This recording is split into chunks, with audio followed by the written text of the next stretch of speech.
Hello and welcome to another episode of Live Recon.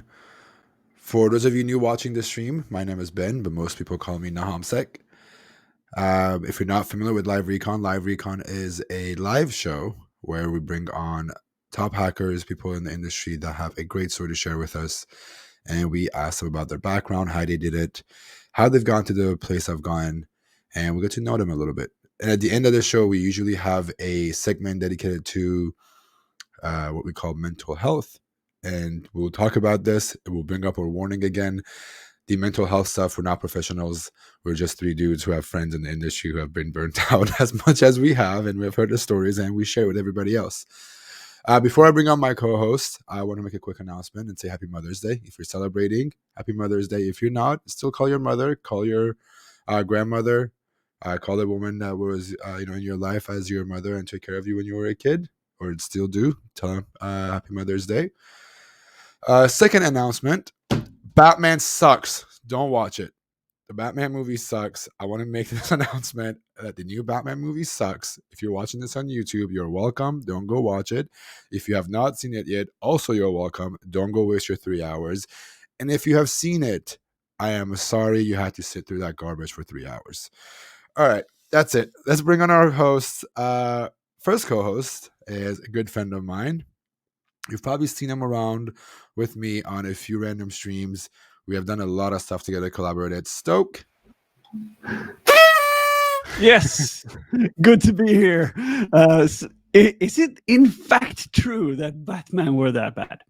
Yes, it was absolute horse crap. I'm just going to leave it as that. I'm very passionate about this. I'm just going to say that because I fucking love Batman, right? And I know you're a diehard Batman fan. And if it was that bad, I mean, it had to be bad. I don't think bad describes it, but we'll get past it. I don't want to be triggered during this show. I'm wearing this Batman shirt in honor of all the other good Batman, especially the Dark Knight. I'm wearing this. But yeah, Robert Pattinson, go back to being a shitty vampire. All right, Jason Haddix is the next co-host for the stream. Most of you guys know he's been an amazing hacker. He's been a good friend of mine, a great influence with the stuff that I have done. He's also the third co-host, and we have everybody today for the live recon. Yeah, nice. How you guys doing? Good. It was a long weekend before with the HomCon, right? That was a lot of work. Yeah. So yeah. Did you guys do anything fun on Sunday since we didn't host live recon? I slept. I think I slept as well. Yeah. Me too. I think I woke up at like 1 o'clock. To be honest, I went out the night before and then I was just like tired that I couldn't wake up. Yeah. So it was some much needed sleep, and I'm back to normal. Nice. I had a bunch of fried rice, right? And some cow pod. Tasty stuff. Nice. Me and my Thai food, that's something that I'm really passionate about. And I know you guys talked about there's this famous place in Vegas that has insane Thai food. Yeah, so I want to ask Lilly about that though. Yeah, if any of you haven't done it though, I'll mention it when she gets on. I don't know if she's done it yet. We'll bring that up in a bit. All right, our next guest. Who is she, Stoked? How much do you know about her? To be honest, very little. And I feel almost ashamed about it because I know that Jason spent like yesterday watching all her videos, going through all her Twitter and just digging deep into her background and everything. And I didn't. I'm shameful about that. But that's okay. You can bring a different perspective. Yeah. But she's been this person that's been popping up in my Twitter feed all the time. So I'm like, cool person. And then I saw it in the behind DEFCON's video, right? With the interview and everything. So I got so many questions. Dude, the DEFCON video, her reaction is the best. She opens up with going, "It's a little overwhelming," and it's like the best way to set up the entire mood for DEFCON. It's like DEFCON in a few words described. It's a little overwhelming. It's true. I want to bring her on in a sec, but it's just very funny because to people that don't know, the way the stream setup works is we can see all of our guests at the bottom of the screen. So even though you guys can see Lily, we can. And her reaction this entire time is the best reaction I've seen. I love the reaction so far. But chat, if you're ready, are you ready for our guest? Should we bring her on? Yep. Let's do it. Welcome to Lilly to the stream. Hey. Hey all, can you hear me fine? Yes, Can, we yeah. can. Well, thank you for joining us today. I know it's Sunday. I know everyone's hanging out with family, so we really appreciate it, especially being Sunday afternoon, both for you and Jason. You guys are a little bit ahead of me, but thank you so much for being here. I really appreciate it. Yeah, I am so, I guess, stoked. Is that a good word to say? Oh, I'm stoked but to be here. Where's the but Stoke? Yes. There we go. Well, so as everybody mentioned, we've all seen you all over Twitter, but we want to. So I want to make sure you have a lot. Your story is very unique. There's a lot to unpack, but we don't want to jump too ahead. Just give us a quick who's Lilly? What do you do? How long have you been doing it for? Okay, hi, I am Lilly Clark, or Lil C, or Sec Lil C, whatever you may stumble across as my alter ego.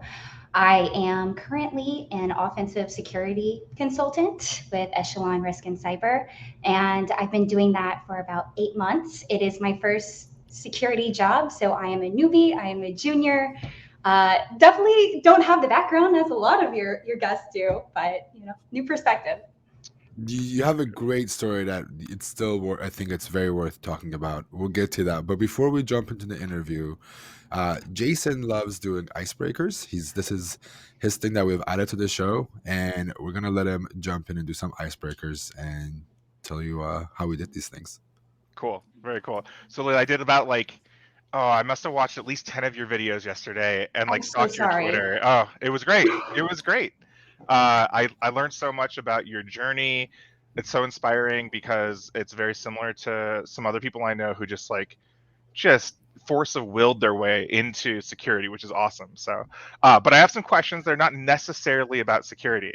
So in one of your interviews, you said that you bartended for a little while. What is your favorite drink to make? Oh my gosh, my favorite drinks to make were the easiest ones to make. Very good. So I love the artistry of a nice Bloody Mary. I did enjoy doing that, and I would bring in snippings from my own garden of rosemary and basil. Oh, really? Wow. Yeah. So I took a lot of pride in that. I'd stuff the olives with blue cheese myself, but it would take forever. And so honestly, I just serving someone a beer or That is the best ever bartender answer, because that if you can ask any professional bartender and their answer is going to be the fastest, because that's the thing. Because you're standing there and people don't pay you to watch you pour drinks, and if they do, then seriously, get some of that. People want to pay, get drunk as fast as possible, so you serve things fast. Then this whole culinary, you back home in your garden, right? You got some couple of friends over, you're making this huge Bloody Mary with half the fucking chicken in it, or whatever you do. Then that's the thing that you do for the fun of it and with your friends and family. But if you're in a bar, you're stressed, get it out, have a beer. No, you can't have that. You have a beer. That's funny. So I take it an Adios or is Black Superman are not your favorite drinks? I don't even know what that is. Honestly, I was a pro Googler behind the bar.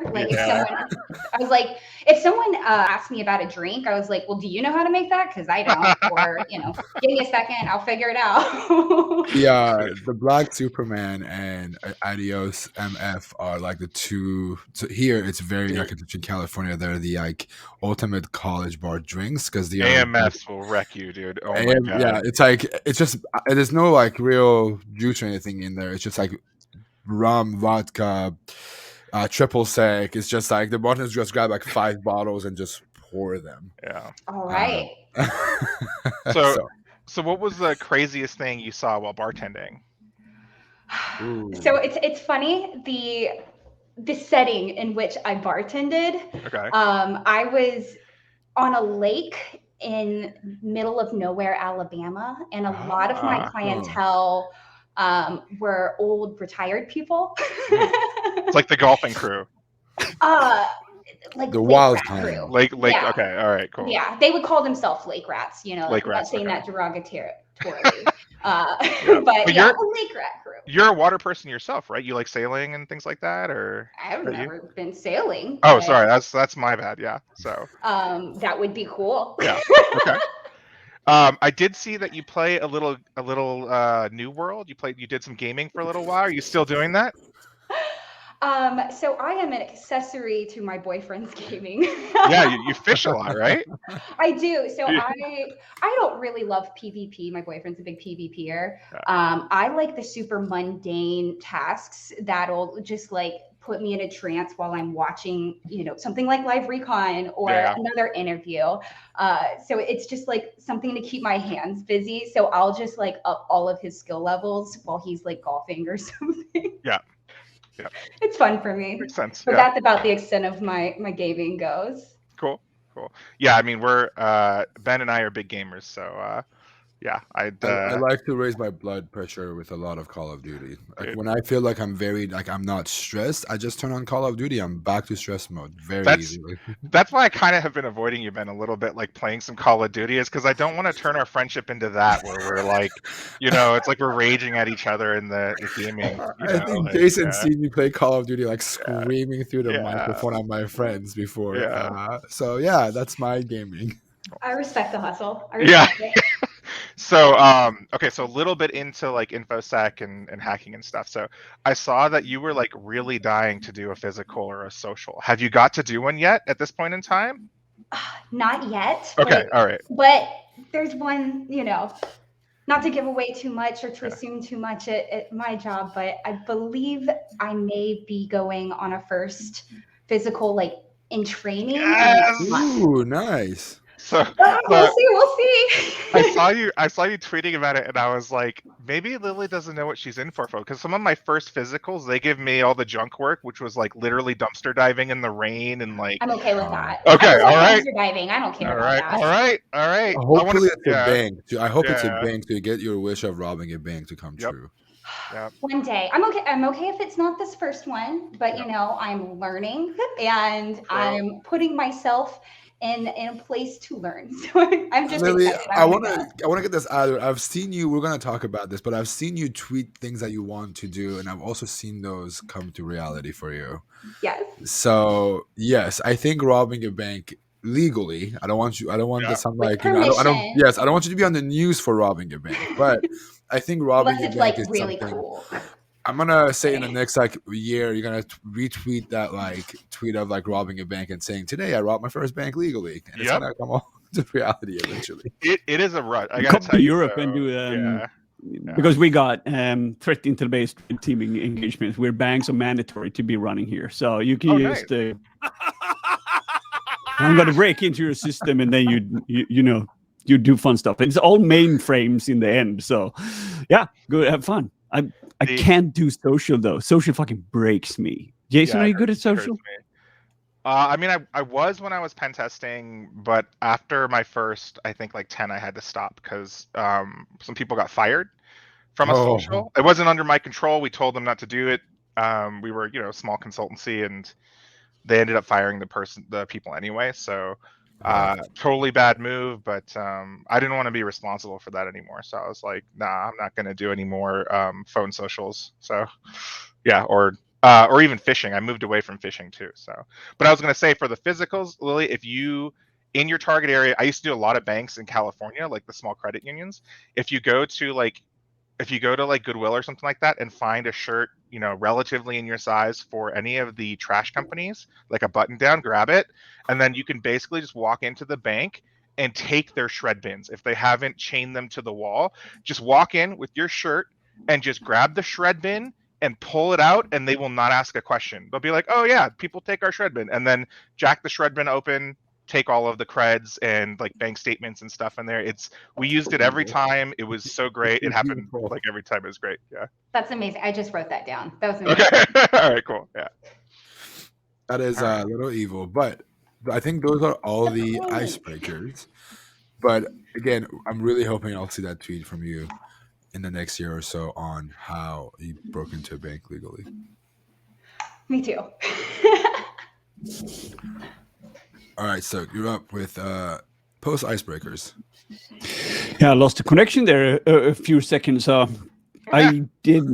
missed it a bit. I'm like, crap. Now it all disconnected. Sad stuck. Anyway, so out of curiosity, I mean, you're obviously into offensive now, and welcome for that. We need more people like you in our industry, so I'm happy to have you here. But how did you end up in hacking? Like, how did you end up here? Yeah. So yeah, very weird story. I'll try to make it short, I guess, because I'm sure some people may know. I actually kind of didn't know what I wanted to do in life, and I found myself in a customer support role for a company called INE, which has training. I was actually working for Security. I was the only customer support for their company, and they had all of this cybersecurity training. And the very first step on the path was the EJPT and the penetration testing student. And yeah, I really just started learning a lot more about the CERT world, the cybersecurity world in general. And I decided to eat our own dog food and take that beginner cert myself. And that really started the journey for me. I thought it was really cool. And yeah, after a while, I was telling everyone in my own company, like, yeah, I don't want to do what I'm doing now. I want to be a pen tester. That's what I'm going to be doing at some point. So, I think Ben mentioned it. He's seen me say that I want to do certain things on Twitter, and then they came true. That was one of them. I said I wanted to be a pen tester. And lo and behold, my current employer actually found that tweet, and I got an interview from that. So that's how it happened. Power manifester. Happy about that. That's good stuff. That you put it into the world. If you think it, if you dream it. Yeah. Yep, exactly. That's what we do. I live my life through that, and I put my goal, my mind to something, and I. It sounds weird. I deeply wish it. Then I manifest it in my mind. I can see in front of me how I do it, because I've been skateboarding a lot of my life, and you need kind of be very dedicated. If you're afraid of falling, things not going to work. So you need to just visualize everything for you, and then if you do that in life, like you did, like I can see myself as a pen tester. The thing that happens is that even though if you don't believe in the hippie shit mumbo jumbo stuff, is that you start to align your own path towards that. You're trying to meet people that are engaged in that. You're communicating in a certain way, and then just things happen for you. So it's a good thing. Go ahead, Jason. Oh, I said I heard you were pretty competitive with the certification at your work, though, right? Like you don't really take that stuff lightly, huh? I might be a little competitive. I don't know. Whatever. I mean, the goal was to get it faster than any of my coworkers. And so I wanted to make sure I had a good lead. And then after a while, I realized everyone else kind of stopped working toward it. But I'd already told so many people I was going to get it. So I was like, all right, I'll finish this out. I'm going to continue. I don't have to compete against them. And then after a while, I was like, okay, now it's your turn. Put time on my calendar. I'll show you how to do this lab. Put time on my calendar. I'll show you how to do this one. And Wow. Yeah. That's awesome. I think going to what Stoke was saying, it's cool to see you saying, going, getting, doing this customer success role with Don, and then going, no, I like what we're giving to our customers. I ought to be on that side of it than, on this, like figuring out, being exposed to something and saying, no, this is what I want to do. And, taking the initiative to make that change. A lot of people get comfortable with what they do and they don't want to make that change because it's, the fear of unknown. And you just like, fuck the fear of unknown. I'm going to do this thing. Exactly. And I think you mentioned Don Zoll. I just want to give him a huge shout out for really introducing me to the community in general. He's the one who told me about all three of you. So infinite respect for him. He helped me out so much. Don is one of the most supportive people that I have ever had the pleasure to work with. When the first early days of my stream, he, kept me motivated and did all the sponsorship that he did with INE. When he went to INE, he connected me with everybody there. He's been a big sponsor of this brand, and I think he has done that for a lot of people, including myself and a few of us on the stream. So Don and I are OG friends back when he ran ethicalhacker.net, the forums that he ran, and we worked together a lot. And I think Don is one of the best people in the industry, honestly, for like that story that you have, Lily, and the support that he gave me and Ben. And I don't know, Stoke, have you met Don before? Have you interacted I with him? haven't. Okay, No. Don Donzel. But he's done that for hundreds of people. Yeah. Hundreds. So he's awesome. Very cool guy. He should be a good next guest for us, the three of us together. Yeah, at some point, yeah. Yeah, that'd be a good one. Yeah. Okay, So would you- oh, go ahead, Stoke. Go. No, I just realized that I was just thinking around the path that we normally do with mentors and stuff. But Jason, take it away. Oh, that was actually my question. Do you have any mentors that you kind of look up to that helped you get started, or just like InfoSec celebrity crushes? I know I have mine, so Anyone directly or indirectly I've mentored you. It doesn't have to be someone that's like you've looked up to indirectly and helped you out. Okay. Yeah, I don't know. There's just been so many people that have molded my journey that Nice. I respect in like so many different ways. So I think to start off, some like thanks to the early friends, one Don Donzal, of course, John Helmus. He was incredibly supportive at the start of my journey, and then John Crypto the Llama, like he was also so supportive at the very beginning of my journey. And John Hammond, lots of Johns here. Lots of Johns, yeah.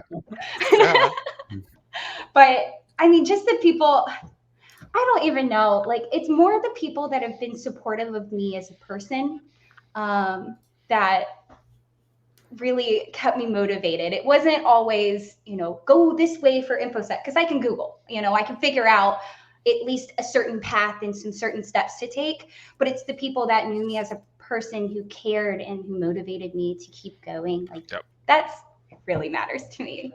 Yeah. Personal support is really important. In fact, I have these nerds on a text message chain, and they're always like encouraging me and stuff like that. So it's great. Yeah.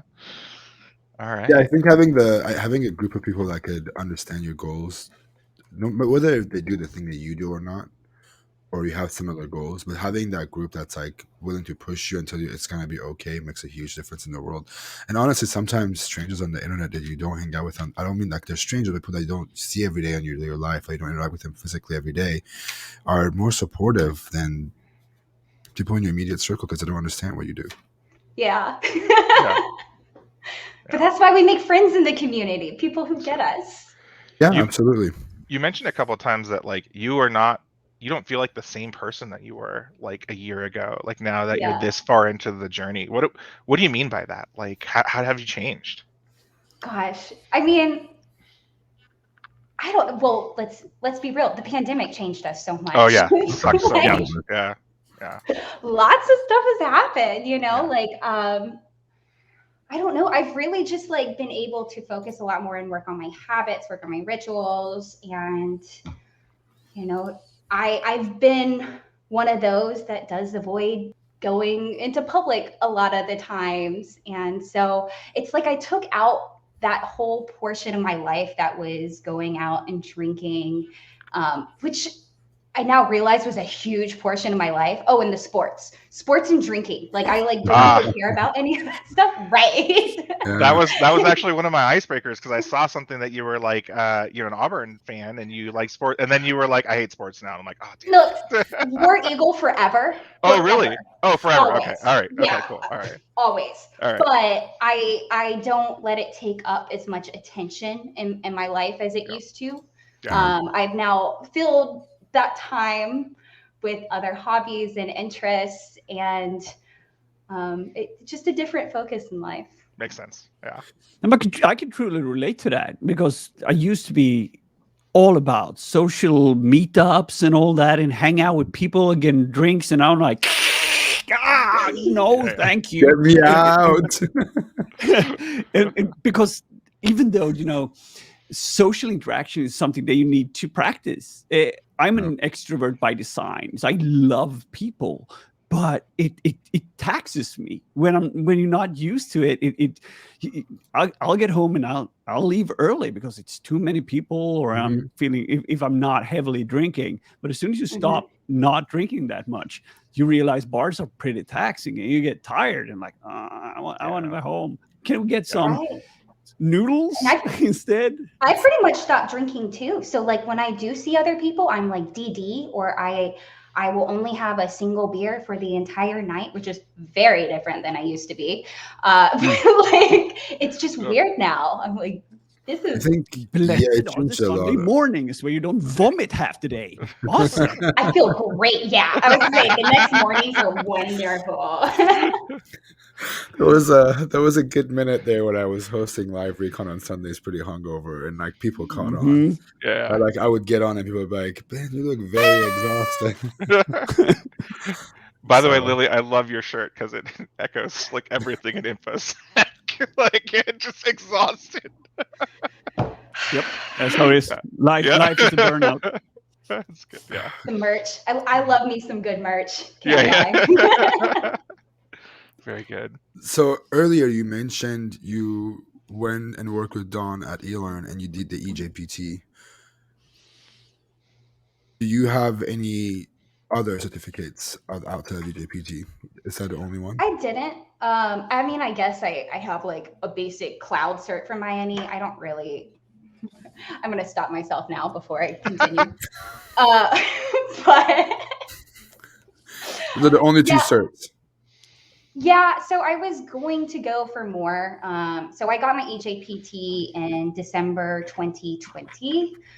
And then I still continued my learning all the time, but I didn't do any cert focused learning. I said I was going to get this one, but then I kind of hated the material, and I will stop myself there again. And what was it? I also, not to be a bummer, my dad died in February 2021. So sorry. Just 2 months after. So it kind of clouded a lot. And then also, yeah, right. Yeah. And then also, like, I had changed positions at work that same month, and like to a totally different team. I said I was customer support. I moved to marketing, and I ran like our social media and all that. So it was just a lot. I was like, I'm just going to continue to learn as much as I can in work with social media and marketing and understanding this space, because I have this opportunity to learn in this space. But I'm also going to spend my time learning on weekends and nights like I had before. But I'll say it was less frequent. I took more breaks, but I gave myself that grace because life. Yeah. Yeah. So you're quite the hustler, though. You wrote a couple of guides on like how to get through that specific certification and how to structure your time that became really, really popular for people doing the cert, right? Is that true?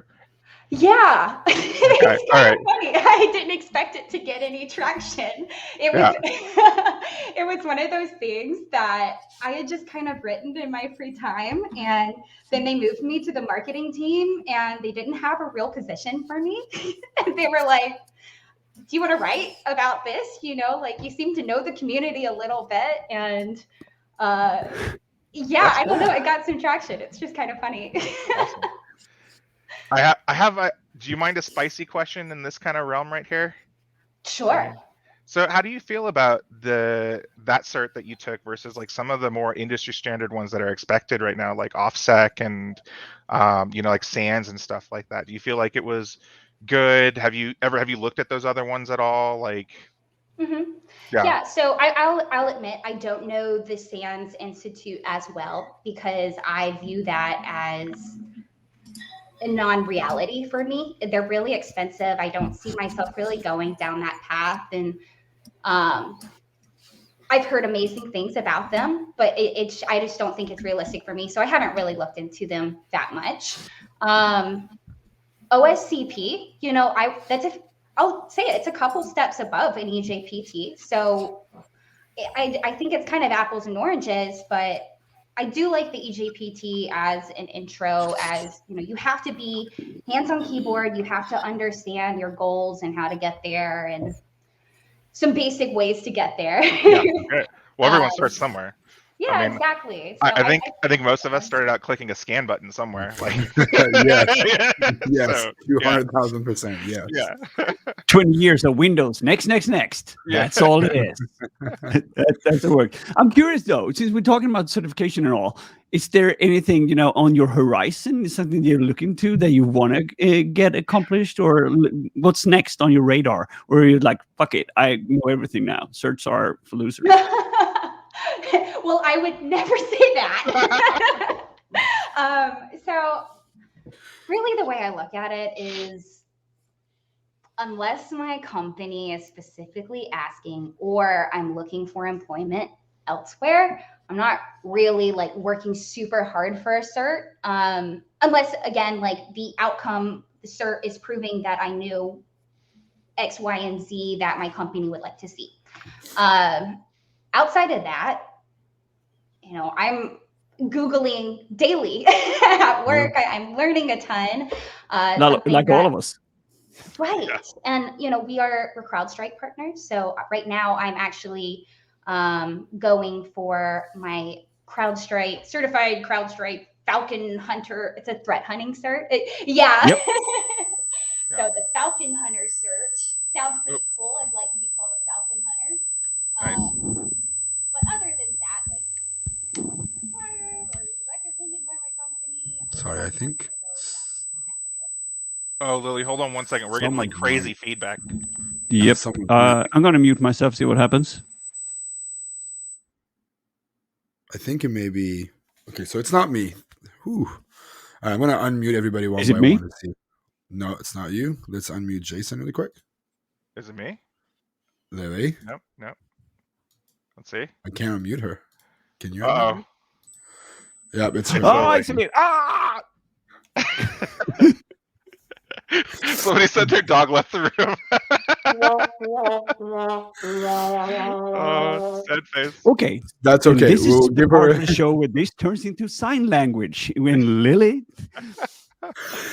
As you were saying, Lily, give us a sign language for info. We'll switch the AirPods. Perfect. Yeah. She's moving around. That's great. Yeah. Jeez, that was annoying sound. I'm like, I thought it was because I always pulled this cable on accident and it does that. I was like, wait, is it me? Is it me? While we do this really quickly, I want to give a big shout outs to Brevity in Motion. Thank you so much for the 25 gifted subs. Wizard Short, thank you so much for that 1 month. To John Hammond. Dark Eldar, thank you for the resub. Wesley, thank you for the sub with the Prime. Who else is here? I can't say SSYXXHH. Thank you so much for the sub for 6 months. Compendium 66, thank you for coming back. I appreciate you with the 11 months so far. And Woodville Dave, thank you also as well for the sub. I appreciate it. If you got gifted subs, you can go back and watch the recordings of NahamCon before they're released to YouTube, right? Which, speaking of, your keynote may or may not get released like in a few days, if not the next 24 hours. Very good. Very good. We finally imported them. All right, let's see if Lily, let's see if you can unmute. I can't. Oh, it's still there. Is there do you have something plugged into your laptop? Like a electronic device, like keyboards, these, mouses, devices. Okay. Yeah, that could be the reason, yeah. If you can plug and replug. Unplug it, yeah, unplug and replug. That's okay. This is the perk of doing things live. We are. How many hackers does it take to fix a mic? You got four hackers in the chat. We're like, we're gonna get over there and like, so who brought the solder? She disconnected her. We need to solder it. That's funny. We'll give Lily a sec. But speaking of the HomCon, what was your favorite talk? What do you think was I think besides the keynote, I think keynote was like the spotlight of the whole thing. But what talk did you guys enjoy the most so far? And also in the chat, if you're watching this, tell us if you watched any of the talks and if you enjoyed them. I loved Sam's talk a lot. Yeah. Because the crypto stuff. Like, I just feel like it's I don't know. It's just been like I've been harping on the fact that they haven't those companies have not been paying great bounties to bug hunters, right? Even though the bugs affect the core platforms and the transfers, and like he did a really good job of framing it for everybody who was in Web3, right? It's like you may use Web3 as your background, or as the architecture of your coin or your whatever contract, but it's all web APIs that's doing the transactional stuff across everywhere. And then he showed all the bugs too, which was amazing. So I really liked his a lot. Yeah, and it also tells you like you have to think of a different attack approach when it comes down to those companies, right? Yeah. The pit model is different. I think let's see if Lily's mic works really quickly before we jump into the next one. Yes. No, you're about. There we go. We're good.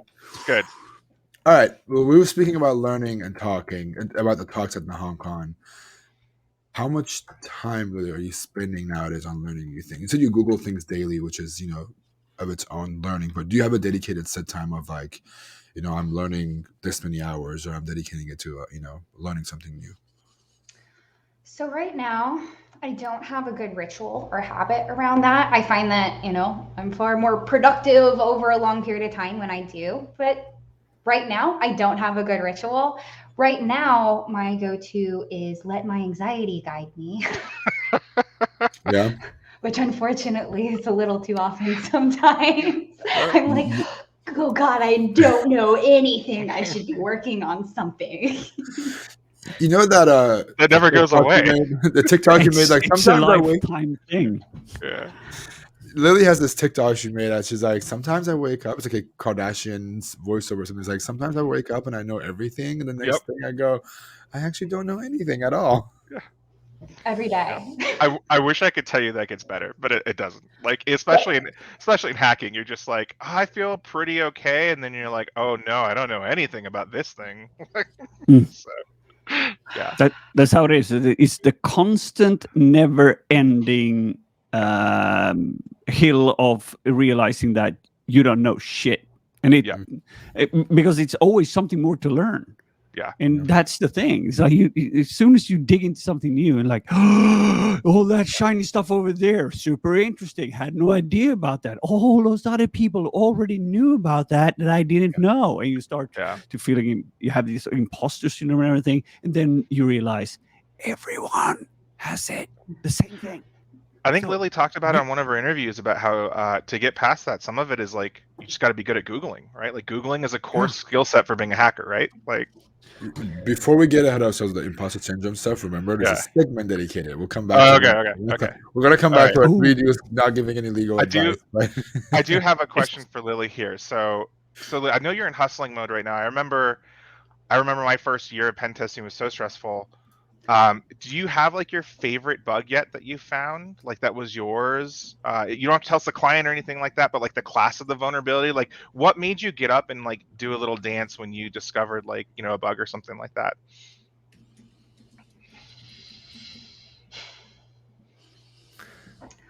Honestly, like, I don't know. Because we do web app pen tests. We also, we do a variety of pen tests, and I'm kind of like, a little bit in all of them. That's kind of like how we do our training. Yep. I don't know. Probably like, I don't know. Anything I find, I'm like, hell yeah, I did that. Yeah. So I don't know if I'm like, oh, this was like a super cool or a super special one, but like, do you have favorite bug type that you find fascinating, or you're intrigued to learn more, or anything like that? Yeah, I mean, I think super basic answer. I think IDORs are just really cool, because when I found out that was like a bug type, I'm like, oh, that makes sense, because that's like some shit I did when I was like in middle school and high school. Like I didn't realize that this could be used this way. Yeah, there are some pretty severe IDORs out there. But do you practice these though? Do you play any CTFs or do anything that helps you be better practically in hacking of bounties, or do you read a book? How do you do it? ¿Por qué no los dos? I have, oh gosh, I say I read books, but I've got like a whole bunch of books up here on subjects I have not gotten into yet, because I'm like, that's really cool. I want to get into that one day, but I like want to finish all this other stuff first. Fun. But yeah, So I was gonna say I did the NahamSec or the NahamCon CTF, but I really only did just a couple hours of it because I went out of town last weekend. I'm sorry, that truth comes out. You still did a few hours. It still counts. I did, yeah. And I was like, okay, gotta try this one. Now I gotta try this one. I only got like 600 points or something like that. But I use like try hack me and hack the box sometimes, just like throughout the day. We don't have like a super busy client week or whatever, and I feel like my hacky skills are declining. I get a little nervous about it, anxious. I'll go on like one of those sites and I'll just try stuff. I still have an INE subscription too, so every once in a while I'll pop in there. So you're also not just learning hacking and pen testing and all that stuff, but you're also learning a lot of languages through Duolingo. You're a Duolingo warrior as well. I am. That's a bit of my competitive nature coming out. I really love the way they gamify it. Yeah. Yep. Yeah, I'm a sucker for. What languages are you doing? So primarily Russian. All of them. Oh, all of them. Okay, Russian. All of them on there. Primarily Russian, Okay. and then occasionally Spanish and Ukrainian. Okay. Wow, Okay. What made Those you- are, what- well, the easiest ones that you chose, apparently, because nobody understands those. I'm Scandinavian. It's like picking Finnish is like, oh, yeah, I want to learn Klingon. Like nothing even remotely resembles it. Like, yeah, okay, fine, I'll have two. That's funny. How did you? It's impressive. How did you get into doing Duolingo? What made you do it? So I've actually been on Duolingo for like 6 years because I have a friend who has like her master's in linguistics or whatever when we were at Auburn, told me to get on it, and I practiced some Spanish that way. Then I tried it a few more years later, and I tried to get back into Spanish because I already knew Spanish a little bit from my childhood. But it was kind of boring because it felt like review. And so I decided if I was going to get into a new language, I didn't want a romance language because I didn't want too much of the same base of that Spanish that I already knew. I wanted something completely different. I felt like that would be the kind of challenge that would put me into a flow state. And then also like in college, I really liked, in college, one of my favorite books was Crime and Punishment. And kind of funny, at the 2020 DEF CON, it was all virtual that year, I was watching just some like threat hunting videos, and I realized that like it would be cool to know Russian. So I decided to start getting that baseline, and I really, really enjoy the language. I think it's beautiful and it's fun. I can see you're heading into the dark web forums for that one. That is definitely where you're going to end up. It's not I got to casually learn Russian for the fun of it. No, you have a plan. Well, I actually have Crime and Punishment in Russian right there, and that's Nice. a goal of mine, is to read one of my favorite books in Russian. Nice. Very cool. All right. So as you may know, this show is called Live Recon, and this could be as long as we want it to be, as short as we want it to be. But I have to ask you about Recon itself. What does Recon mean to you? Do you do any Recon, and what does it mean to you to do Recon? Whether it's doing Recon on people, like what's your take on it? Well, yes, I do Recon. It depends on the engagement. Like I mentioned, we do offensive security in totality. So there's a lot of different projects I may get to work on, whether it be OSINTing an individual or a company fully externally, or looking through a web application. Yeah. So, things pretty much the same thing that happens in all of them. Lots of Google dorking, lots of social media. Yeah. I love using social media as a tool. I remember looking through your tweets, I think last night, and I remember the funniest one I think I saw, and it's funny to me personally because you were like "fuck Durbuster" at one point, or like like the old school Durbuster with the GUI, right? Like the OWASP one. Yeah. Yeah. Because it's like thing was slow, so slow. and if you get too many results, it starts having display issues because it's a Java. Awful. It's awful. Yeah. That would crack me up. I know y'all ask that a lot, like what directory enumeration tools Yeah. like our go-to. Yeah. Yeah. What are you using right now? My old handy is GoBuster. I like GoBuster. Yeah. I don't Then? hate dir search and fuff. I don't know how to say it. Fuff. Fuff. Ah, Yeah, I don't know. that's it. I don't dislike But- them, but I find myself always going back to GoBuster. Yeah. It's all good, but do try out Ferox. It's Ferox has a real, has a bunch of nice tools in there. It's in Rust, so it's definitely something that you should check in, and it does automatically recursive and stuff. It's interesting. Definitely something you should keep on your radar. I'm still a diehard dir search fan. I don't use it anymore, but I still think that was one of the best tools that came out for that purpose. But dir search is always going to be one of my favorite tools. That's the Python one, right? Yeah. It's like years and years ago, but yeah. Cool. Since we're talking about tools, right? We're talking about tools. Yep. There are some rumors that you tweeted about writing one. How did that go? It's still going. So I've never. I'm still on my journey of learning how to code, and I'm actually using a book that Ben had recommended, which is the Black Hat Python.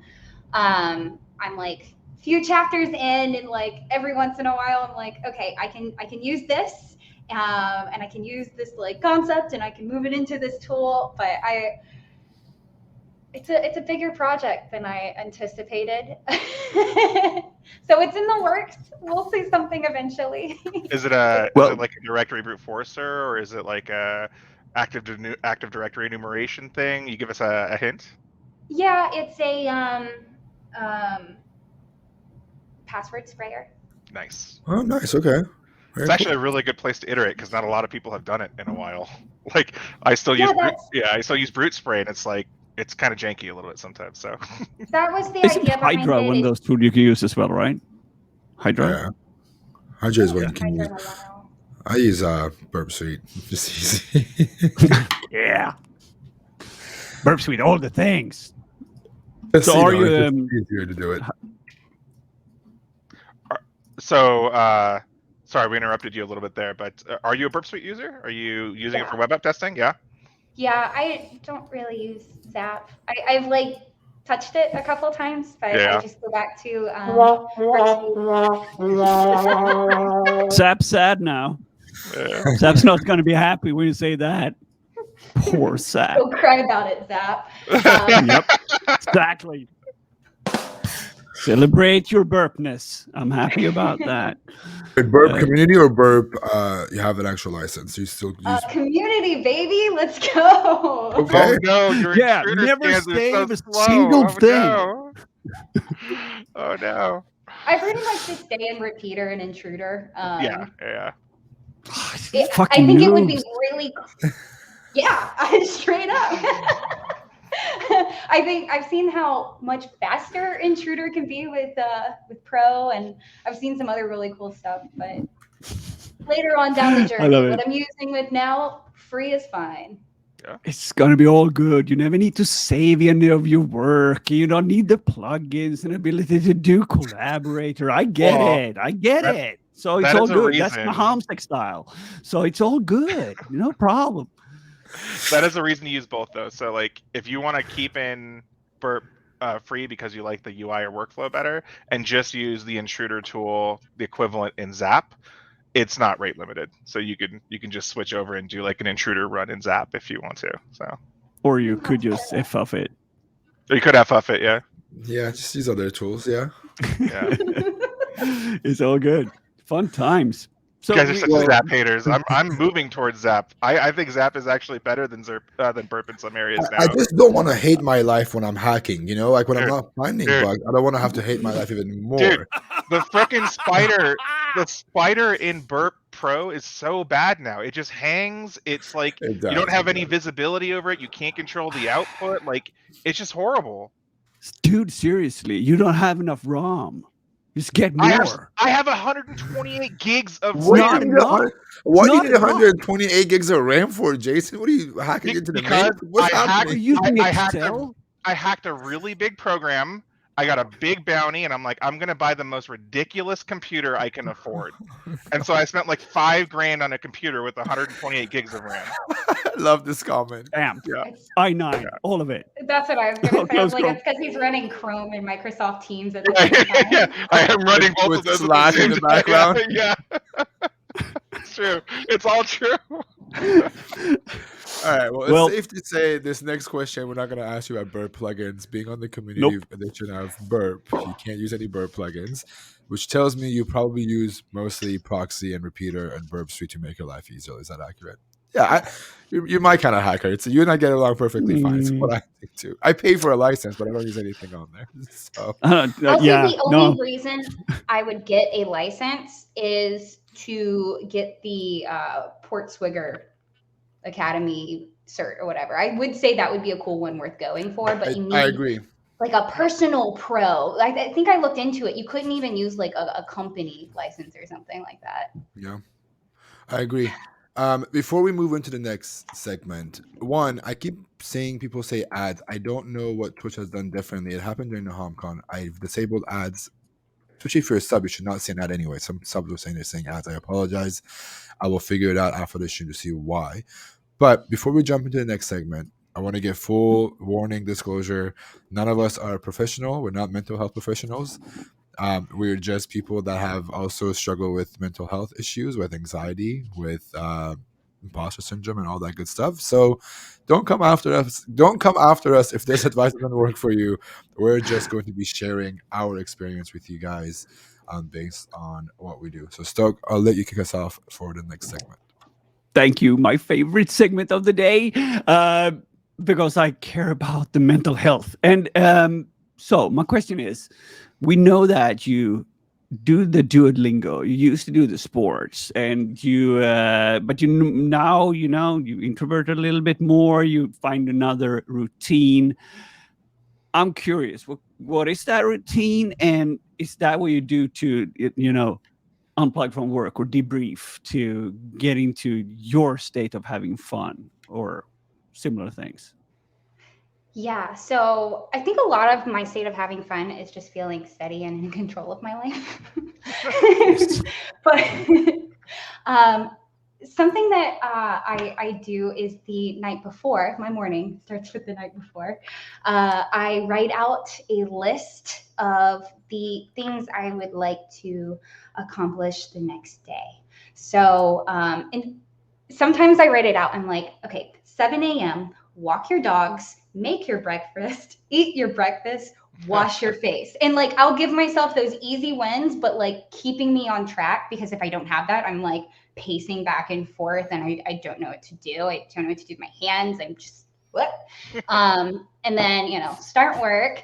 And something that I've been proud of recently is I've started coupling my habits. So every single morning I brew my coffee. I love coffee, and that's not going to change. So I realized I can couple Duolingo with that. Every time my coffee brews, I do a Duolingo lesson. So, that's 1 to 2 in the mornings. Nice. And so that's what's kept me on that streak. I've been doing that for, I think it's like 121 days now. So proud of that. Go me. Nice. And yeah, sometimes I'll put like, read one chapter in this book or listen to a chapter of this audiobook. Last month I did a lot of, watch Nahamsec's Bug Bounty on Udemy, and just like I try to make super bite-sized things that I can do, and I make a list of it. And sometimes my anxiety will take over, and I'll do all of it in the morning, and I just feel better. So that's kind of what keeps me on track, or else I'm all over the place. We can definitely relate to that. It's all about, easy wins. In the end, if you're feeling shitty and you're procrastinating and you're not getting ready, I know myself, like if I get up in the morning and I get stuck in this bad boy, then, nothing is being made. So get up in the morning, put on coffee, pop in a couple of meds, and then wait for those to kick in. And then eventually, my day starts. But it's always good to have those kind of things that you continuously pushes you into the next level, the next gear. So I'm happy that you found that. And stacking is great. I mean, every habit takes 21 days to learn. And I remember when I wanted to have more core, like I wanted to be stronger in my mid body because I was sitting like I'm team T-Rex Shrimp fam, right? I have a bad posture and I have that my whole life, but I wanted to be better and I wanted to feel better. So when I brush my teeth every day. Hey, I'm one of those persons that doesn't have rotten teeth. So I brush my teeth. And when I do that, I stand on one leg. So I stand on one leg and I lift. Oh, winning team. It's just one of those things that you exchange, you do things at the same time. It's like, whoa, optimizing. I'm so mind blown right now. I do that too. I'm mind blown. You guys, I'm gonna start doing that with your structured lifestyles and no kids and like Jesus Christ, I hate all of you. Like, it's like I wake up. My morning is chaos. Jason wakes up, takes everyone get in the car.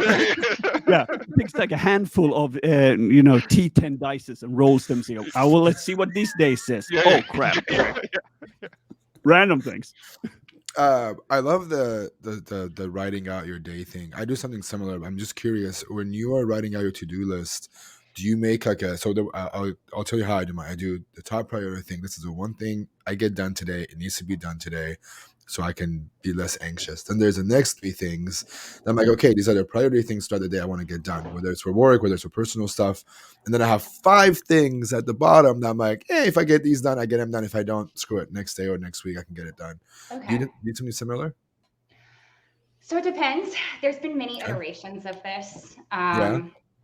So I did have like one iteration where I gave myself points, I guess, where an even 0 was like good. I did everything that I needed, and then I had bonus points that I could give myself throughout the week if I did like an extra chapter of this, if I studied an extra hour on this. So for me, I was like, I don't know, stupid gamification, but sometimes I've used that and it's worked well.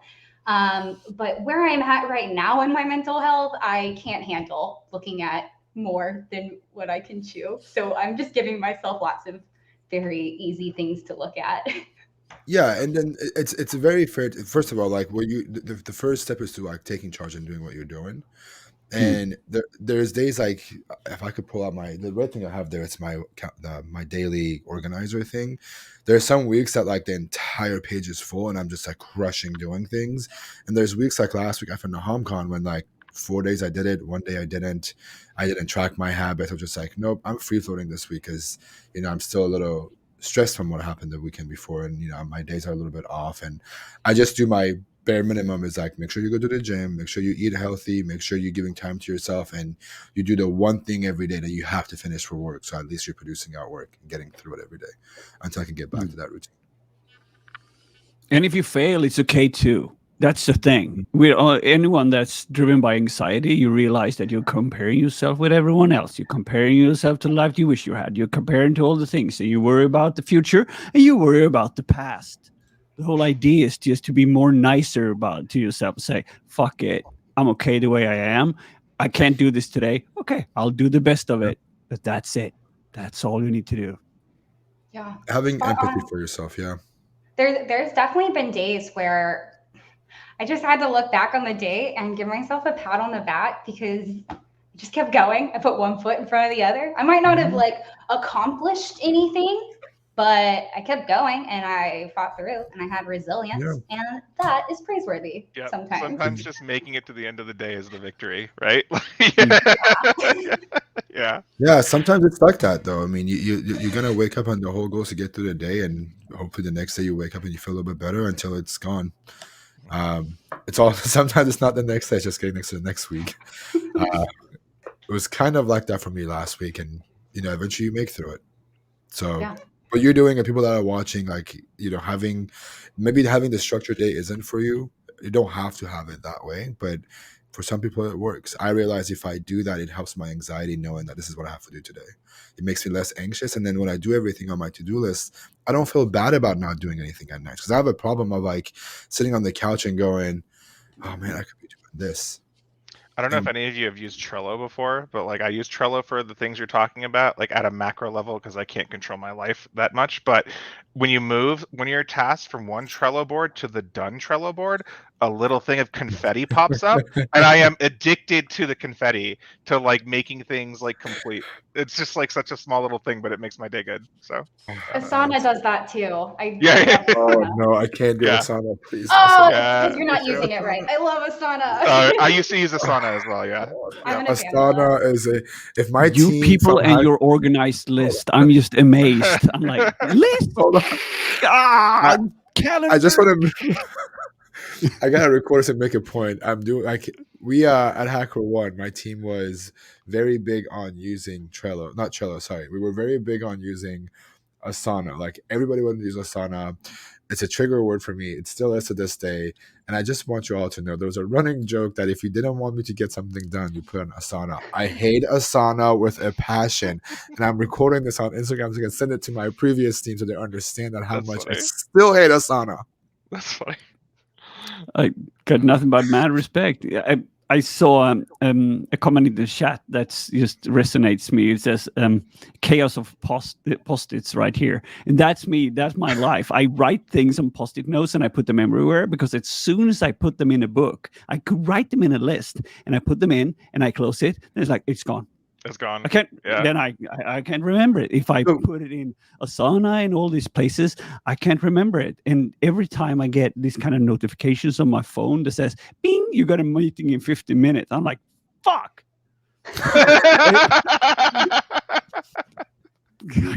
Super But what happens when you have too many post-it notes? And what do you do then when you have one too many? I eventually forget I have them because I stack them on top of each other. So I end up just having a pile of there everywhere. And I okay, no, I throw them I have out. Have you ever used like online post-its or whatever OS No, you have? don't do that. I do use Sublime though, and I never save. Oh, well. I never save it as files because when it crashes, it just opens up again, and I write notes everywhere. So, but I'm moving over to this Obsidian thing that Security B always talks about because I figured it would be great for me to remember where I wrote stuff because then I can at least search for it. I have about 25,000 emails in my inbox because I like to search for things that I find. Oh. My anxiety right now is I kind of related to text and Cows organization and stuff. I have a question for Lilly. So a lot of people getting into offensive security have these very rose-colored glasses that you're going to be hacking all the time, and that's what you're doing. How have you kind of adjusted to the fact that being a pen tester is not just hacking things, it's also like reporting and being on calls and stuff like that? And can you tell us about any of the stuff you've learned in that kind of area of being a consultant, basically? Yeah, so I'll say the more consultancy side, the talking to clients, the writing emails, the back and forth, that came very easily to me because of my background on customer support, client success, marketing, setting up that stuff was fine. And before that, I was in inside sales. That I worked at Invisalign, and I had like 700 dentists and orthodontists that I'd set up video calls with, and all of that. That was fine. Came easy. Okay. For me, that was almost like, oh, that's this I know what to do. Yeah. Yeah. Okay, I'm confident here. And then the report writing, that's been a bitch. Yeah. Are you guys on like a shared reporting platform, or like you do like all just templates and stuff like that? So we're building our own through PlexTrack. We built our own on Microsoft Word, and we're starting to move to PlexTrack, but we definitely have our own way of doing things, and I'm grateful that I get to learn on the job how to do this. But it's a lot of learning from doing poorly. Yeah, absolutely.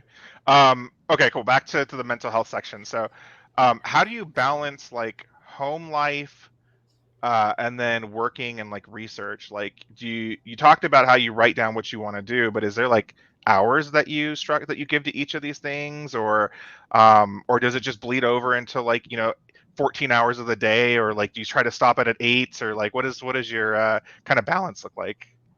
Yeah, so I try not to work past 5, and my company is very big on that too. They're very that's big awesome. on work-life balance. Yeah, I'm really grateful. Yeah. We start at 4:30 in the morning. Right.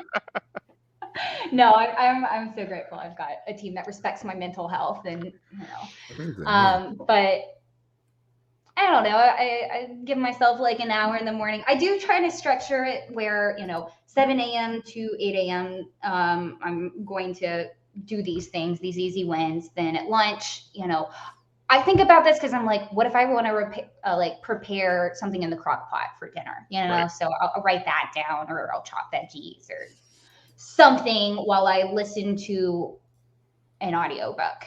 Whatever, 2 birds, 1 stone. And then after work, I just have kind of like a bunch of miscellaneous things that I can tackle whenever, that I usually tackle earlier in the day. Makes sense. And then after that, I do have a boyfriend and 2 puppies. I don't have much of a social life, so I spread the rest between that. I do go to the gym. I like to go right after work. I used to be a morning person. I've also been like a night person. My degree was in exercise science, so I feel like I've done a bunch of the different things, but right now I'm an after work person because it separates my work and play, and it lets me get out any frustration I need to get out from my day. Makes sense. Oh yeah. I think that the exercise thing is a good way, especially after work, to disconnect from work and push yourself into something normal. I do something similar. Either I go halfway through my day when I do something really like a big project at work that I'm mentally drained and I need to reset myself, I go to the gym. Or at the end of the day, like 4 o'clock, because I eat my lunch at my desk usually. It's just easier. So I take an hour early and go to the gym so I can just 5 p.m. start my day for myself and do side projects, go hang out with friends, whatever. Like have a bit of a social life, hang out with my dog, whatever else you want to call it. So I think it's a great way to push yourself to disconnect from work and push yourself mentally into another space. I'm proud of you, Ben. You're taking care of yourself. Got it, man. No one's gonna take care of you like you'll take care of yourself, man. That's the thing I've learned in the past 2 years. Sure. That's how it is.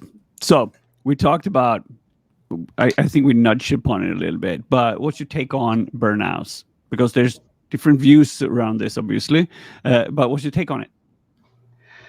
My take on it is I'm going to take it every month and then, then relax. No, I burn out a lot, I think. I don't know. It's either that I burn out all the time or I haven't truly hit burnout yet. I'm unsure which it really is, because I feel like I'm just constantly tired, and then I'll go in these like hyper states of productivity, and I'm going to do this and learn that and do that. And we're so on top of everything, and then something derails me and I get nothing done, and then I feel like I'm a piece of shit, and then that is like a bad cycle. And so then I've like almost convinced myself that those times where I'm like in go mode, I need to capitalize on those, and then I push myself even further in those times. And it might be making a pretty bad cycle. I'm not sure. I think it's an ever-evolving thing. I don't know if it's good, but it sounds familiar. Yep. Yeah. Kind of it. But in my humble opinion, there's different kind of burnouts. It's the one there where like, meh, I'm bored. I'm not. You get to the stage. I'm neurodiverse ADHD person, so I usually do anything to 60%, which I'm totally freaking awesomely passionate about something up to 60%. Then I'm like, meh. And then I couldn't care less about that thing. One thing that I usually explain is that I really wanted to get into juggling, right? I saw this guy on the town, he was juggling, and I'm like, cool, how do you do that? And then eventually when I came to the situation where I could juggle 6 balls in a cascade riding a unicycle, I'm like, the same day I did that, I put it all down and never took it up again. And I spent probably 2 years getting to that stage. But when I reached that, I'm like, okay, meh, next. Yeah. and then I'm doing something else. But that's the way I'm wired. That's the way my brain works. But then you have this other thing where you burn out because you're in a situation that you cannot control, and you're feeling inadequate and all these other things, where eventually turns into a really bad cycle where you're starting to get all these noises in your ears, like tiny tinnitus, and you're getting blurry vision, and you can't get up in the morning, and eventually it's like it's long COVID, but it's burnout. Like your brain doesn't work. I have way too many friends that stressed for years working into that, and then eventually one day it just stops, and then if you went past that, it takes just as long time to get back to it. So if it took you 5 years getting to that, it takes 5 years to get back. Usually that means a career change for people. So I'm curious about how do you feel that you're not pushing through? You said that it's continuously going on for you. I just want you to be very careful here and don't push yourself too hard, because one day it might snap and then you won't get back again. Yeah, I like that you made that distinction too of like multiple kinds of burnout, because that one where it's like it's difficult to wake up in the morning and do anything. I found that a lot when I was in sales and making like 150 dials a day, or in customer support when I had 600 emails piling up and they weren't going anywhere. And I wasn't motivated. I felt not in control of my situation or unsure of my future. And that was a different kind of burnout for sure. Yes. So fortunately, I feel still currently motivated and excited, and I like learning. Yes. But fortunately, it's not that kind of career I hate waking up kind of feeling. Yeah. The environment and hopefully go ahead. No, the environment you're in makes a huge difference, whether it's a job that you don't like or whatever your environment is. Like, it could be a problem at home, it could be personal issues, your job. That also plays a huge factor in burning out and not wanting to do the things that you do every day. And just feeling that you are in control of your future. Right now, you're a power manifester. You're creating your future. You're writing your own chapters. You're doing your own book. This is you.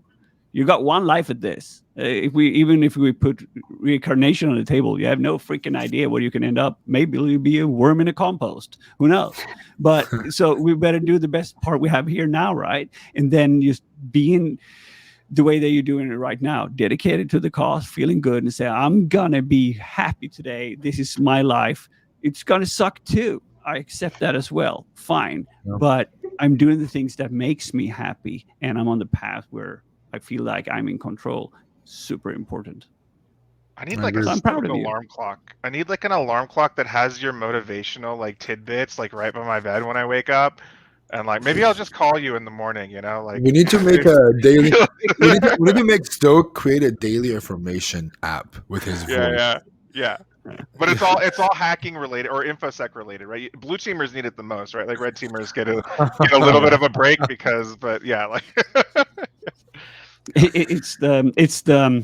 if you've ever been in I know most of us are into offensive here, right? But if you've ever been in incident response, you will understand the pressure. It's insane.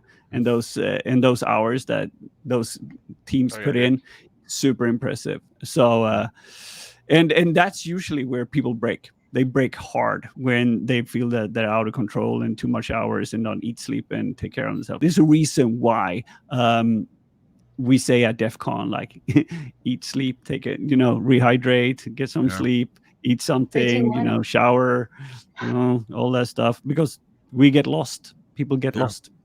It's so fun. All right, Ben, last question. Final one. The final question, the big question. Okay, I think the reason...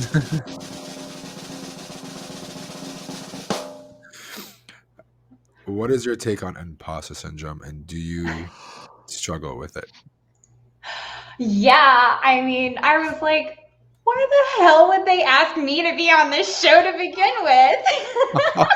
Because we like you. You're a cool person. You're awesome. You have a very motivational, like, inspiring story, though. You have to think about it, Lily. Like, you came in you said yourself, you came as a customer success rep for a company that did certifications, and you put it out there that I want to become a pen tester. And not even, I remember at DEF CON, I really looked for this video and I wanted to show it today. At DEF CON, one of the things that you said, when we were reviewing your video, the interview footage of you, you sat there and said, one day I want to get a pen testing job. And that day when we were reviewing the video, you had just tweeted that you've gotten that job. And I really wanted to show that video today, but we couldn't find the footage. Clay has the footage at home. I couldn't find my footage. But the story is something that a lot of people want to do. The story is, I've gotten my tech job in sales, customer service. I'm a technical resource, but I want to become more technical. I want to be the person that does the job versus like sells the job or, supports the job. And a lot of people don't talk about how they go from that point to the other. And I think your story and the things that you have shared makes it a lot better. It makes it a lot easier for people to understand that there is ways to do it. You have to, what Stokes, you have to manifest it and actually take the steps to do those things for it to come to a reality. Yeah, that is true. I need this pep talk like every day. Well, we're here for you. That's why we're here. Yeah. Another way that we look at it, we're like, my manager, I so look up to him. I think he's the coolest. But he's reframed imposter syndrome, and he calls it superior con man syndrome, where it's like, okay, you may feel like you're the imposter in the room, but everyone else in the room doesn't see that. So you are conning them so successfully. And if you're in offensive security, that's a superpower. And therefore, you kind of belong. Yeah. And to be really, really fair, people find out if you suck. That's how it is. If you show up and deliver and you don't deliver, you'll end up, they'll kick you out real fast. If you deliver and you show up and you're hungry and you're driven, you say, I don't know this, and you're being honest, like, I don't know this, but I'm willing to learn, or I can Google that, or can you explain it for me so I understand it? Then people are like, for sure, come on, that's great. I think one of the things that's hella relatable about you, Lilly, is that we've all been in your spot, and even past the journey, which I think you get asked a lot about your journey. Also, you're just transparent with, like, now that you've got the job, you talk about, like, you don't know everything, right? And you have a lot of people in this industry who go from, like, I didn't have the job, I did all this hustle to get in, and now I'm like a super hacker. And you don't hear the first part where it's like, bad no. Yeah, exactly, right? Yeah, it's for the clout, and I don't respect it. Yeah, exactly, right. Yeah. So, I mean, I love asking you about, like, the beginnings. I loved asking you earlier about the beginning stuff and what you're learning, and, like, because it takes years to even feel somewhat, like, good in this industry. So yeah. When one of the things that you said about you being in a room and feeling like an imposter, but everyone else doesn't look at it that way. I think everybody on this stream also agrees. One of the hardest things for me, at least personally, is when I go and do a talk. I present a talk. I do whether it's a regular talk, it's a virtual one, whatever, right? Before I hit that stage, the imposter syndrome gets through the roof. But the best advice that's helped me, it used to, not anymore, because the best advice that someone gave me before I went on the stage was, I was freaking out about, I think it was when we did DEF CON. It was one of the bigger conferences. I was like freaking out about going on the stage, and someone pulled me aside and they're like, remember, everybody's here in this room to watch your talk because of something you have done. Like, everyone's here because you've done something for them to want to be here. No one's forcing them to come to your talk. They're taking their Sundays off or their Saturday off to come to this conference and pick your talk because of something you have done. So there's a reason why they're coming and visiting you. And I remember that every time I go on the stage, is that these people are coming by choice. No one's telling them you have to go. There's no gun to people's heads going, go, let's fucking talk, motherfucker. No one's doing that, right? It's like people are by choice giving up their time to go and do that, and that's made it really easy to deal with it. And I think all of us, still to this day, I personally still deal with it on a daily basis. But it's, or do they go there just to heckle you? All 400 of them. But yeah, I want to, that's one of the best advice someone could give you is remember in the room that you're speaking, whether it's the execs, the pentesters, whoever, they've wanted you to be there for a particular reason. For you've done something that they want to hear from you. Yeah, most people are really nice in our industry anyway. If you're genuine and if you're not being an asshat, people genuinely like you. That's it. Be nice.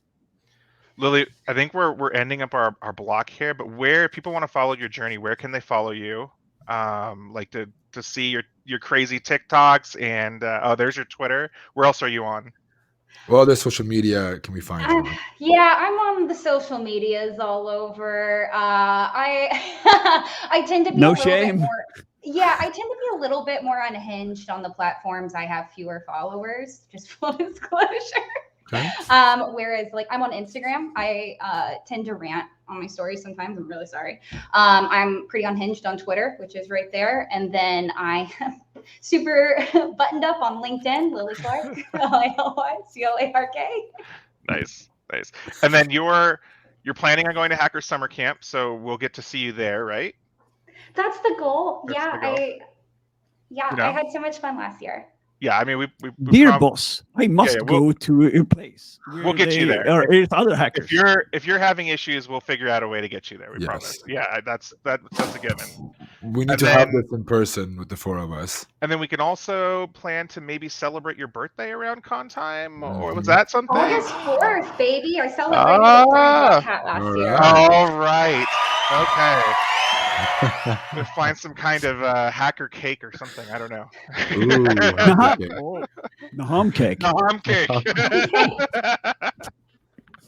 I sent Stoke a picture of like I promised him I'll get cake and celebrate after NahamCon. I forgot to send him a picture, so I took a picture of the wrapper. Like, hey, I swear to God, I ate this thing. Like, this is real.